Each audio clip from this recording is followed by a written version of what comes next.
Middle east में एक बार फिर से मिसाइल और ड्रोन उड़ने लगे हैं। ट्रंप ऐलान कर चुके हैं कि ईरान के साथ अब कोई सीज फायर नहीं है। यह सीज फायर खत्म हो चुका है। वो ये भी दावा कर रहे हैं कि ईरान उनके साथ डील करने के लिए बेकरार हो रहा है। ईरान और अमेरिका के बीच अगले राउंड की बातचीत होगी या नहीं, लेकिन इस पर सस्पेंस है। ट्रंप ने ईरान को एक बार फिर बड़ी धमकी दी। ट्रंप ने ईरान को सीधे सैन्य चेतावनी देते हुए दावा किया कि अगर ईरानी सरकार ने उनकी हत्या की कोशिश की तो अमेरिका की 1000 मिसाइलें पहले से ही ईरान पर निशाना साधे तैयार है। ट्रंप ने ईरान को चेतावनी देते हुए ट्रुथ पर लिखा है, अगर ईरानी सरकार दुनिया के किसी भी हिस्से से उनकी हत्या की साजिश को अंजाम देती है या ऐसा करने की कोशिश भी करती है तो अमेरिका फौरन जवाब देगा।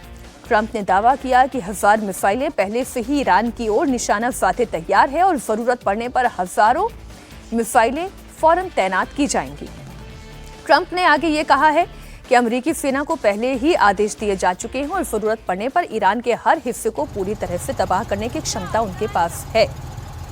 ये जो डेथ टू ईरान वाली बात है, ट्रंप ने कौन सी नई बात कही है? वही तो, इसमें कोई नई बात नहीं कही है, बल्कि हर दिन अपने को बहुत दयनीय बनाते जा रहे हैं डोनाल्ड ट्रंप। दुनिया के सुपर पावर का जो सबसे बड़ा व्यक्ति है, मतलब जिसको मानते हैं कि फ्री वर्ल्ड का सबसे बड़ा नेता, वो अपने आप अपना मजाक बना रहा है, अपने को दयनीय दिखा रहा है। जब आपकी हत्या हो जाएगी, आपकी हत्या की कोशिश होगी, आपका सीक्रेट सर्विस, आपका CIA, आपका FBI, आपके पास 27 जो जासूसी एजेंसी, वो सब क्या कर रहे होंगे कि आपको नहीं सब फेल हो जाएंगे और ईरान कामयाब हो जाएगा। तो ये कह के आप एक जो सहानुभूति अपने ही लोगों की हासिल करने की कोशिश कर रहे हैं या ईरान को विलेन बनाने की कोशिश कर रहे हैं, इसमें कुछ भी नया नहीं, उल्टे आप और दयनीय होते जा रहे हैं, पैथेटिक होते जा रहे हैं। अब रही बात, ये हमको इस पूरे मामले में सिर्फ एक बात समझ में आ रही है मीनाक्षी जी, कि ये जो MOU हुआ था 17 जून को, ट्रंप उससे निकलने को बेकरार थे, क्योंकि उसमें ऐसी बातें थी जिसमें उनको लग रहा था कि हमारी हार हुई है।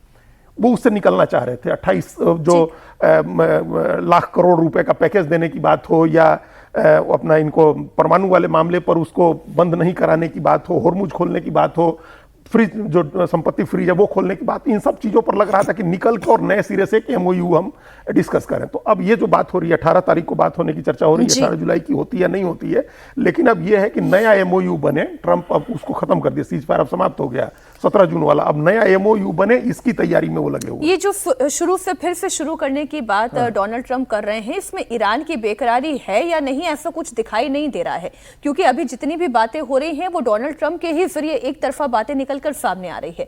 ट्रंप की धमकी के बीच अमेरिकी फौज ने ईरान की घेराबंदी तेज की है। बड़ी खबर आपको दे दें, अमेरिका का aircraft carrier George H.W. Bush Iran के बिल्कुल पास पहुंच चुका है। ये नई सैटेलाइट तस्वीरें हैं जो आपके सामने हम रख रहे हैं। इसके मुताबिक aircraft carrier George H.W. Bush Oman की खाड़ी पहुंच चुका है। अब ये जंगी बेड़ा ईरान की मिसाइल रेंज के अंदर है। USS George H.W. बुश के आने से ओमान की खाड़ी में इस समय अमेरिका के 2 एयरक्राफ्ट तैनात हो चुके हैं। यानी अब ईरान पर नए राउंड का हमला कभी भी शुरू हो सकता है। सचिन जी, इसका मतलब तो फिर यही है कि हॉर्मुज स्ट्रेट एक बार फिर बंद होने जा रहा है। जो थोड़ी बहुत राहत मिली थी वो खत्म होने जा रही है। निश्चित तौर पे देखिए, अभी वहां पे एक सर्वे आया है जिसमें यह है कि जो मागा बेस इनका है उसमें 25% तो बिल्कुल है कि आपको कोई लड़ाई नहीं करनी है, लेकिन उसमें 50% ये चाहते हैं कि जो ईरान का कॉन्फ्लिक्ट है उसको क्लीन तरीके से आप फिनिश कीजिए। कहने का मतलब है कि आप मेसी नहीं छोड़ के विड्रॉ नहीं कर सकते हैं, इस बार खत्म करते हैं पूरा काम। तो वो है कि आपको क्लीन करना, और क्लीन का मतलब हर किसी को पता है कि जिस ऑब्जेक्टिव के साथ मैंने शुरुआत किया था वैसे कीजिए। तो ट्रंप के साथ सबसे बड़ा प्रेशर ये है कि हॉर्मुज के इशू पे एनरिच्ड यूरेनियम में थोड़ा वेट कर सकते हैं लोग कि बात चल रही है, इंस्पेक्शन हो रहा है। हॉर्मुज तो सीधा दिखता है ना कि ईरान जैसे ही एक उस पे कहीं भी अटैक करता है किसी कमर्शियल शिप पे, और उससे पूरी दुनिया प्रभावित होती है, और इसके लिए सीधा ट्रंप जिम्मेदार होते हैं, क्योंकि लड़ाई के पहले वो ओपन था, अब आपके कारण वो ईरान के दखलंदाजी में होंगे। वैसे और यूएस ने ये वादा भी किया था कि सबको सिक्योर रखेंगे। निश्चित तौर पे, तो वैसी स्थिति में ट्रंप के पास अब ये है कि वो डेस्परेशन में उनके साथ ये है कि वो किसी भी तरीके से इस डील को फिनिश करें। अब वो दिख रहा है कि भाई ईरान के पास आपकी तरह कोई डोमेस्टिक कंपल्शन नहीं है। वहां की जो सुप्रीम लीडर्स हैं और बाकी IRGC है, उसे नहीं देखना है कि इलेक्शन में कौन जीतेगा कौन हारेगा, वो तो उन्हीं के बीच में से कोई होता है उस तरह के। वैसी स्थिति में ट्रंप की अभी सबसे बड़ी डेस्परेशन ये है कि किसी तरीके से, और ये जो अब ये भी एक डेस्परेशन का मैं और उदाहरण आपको दे देती हूं। ट्रंप ये दावा कर रहे हैं कि ईरान की तरफ से बार बार बातचीत की पेशकश की जा रही है। ईरान की तरफ से मैसेज आ रहे हैं कि वो बातचीत जारी रखना चाहता है। ट्रंप का दावा है कि उनकी तरफ से ईरान को कड़े शब्दों में बता दिया गया है कि बातचीत हो या ना हो, लेकिन ईरान के साथ अब सीज फायर नहीं होगा। ईरान के साथ सीज फायर खत्म हो चुका है, ये एक पोस्ट है। अब ये डेस्परेशन ईरान का एक्चुअली है भी या नहीं है? नहीं, हमने पहले ही कहा कि ईरान के पास कोई डोमेस्टिक कंपल्शन नहीं है। उसके बाद सबसे बड़ा बार्गेनिंग लेवरेज है हॉर्मुज, और हॉर्मुज में या तो अमेरिका एक्सट्रीम फोर्स यूज करे, जिसके लिए कि ट्रंप तैयार नहीं है, क्योंकि जैसे ही वो उसमें उलझते हैं उनकी पूरी प्रेसिडेंसी इसमें उलझ जाएगी। ईरान रेसिस्ट तो कर ही लेगा।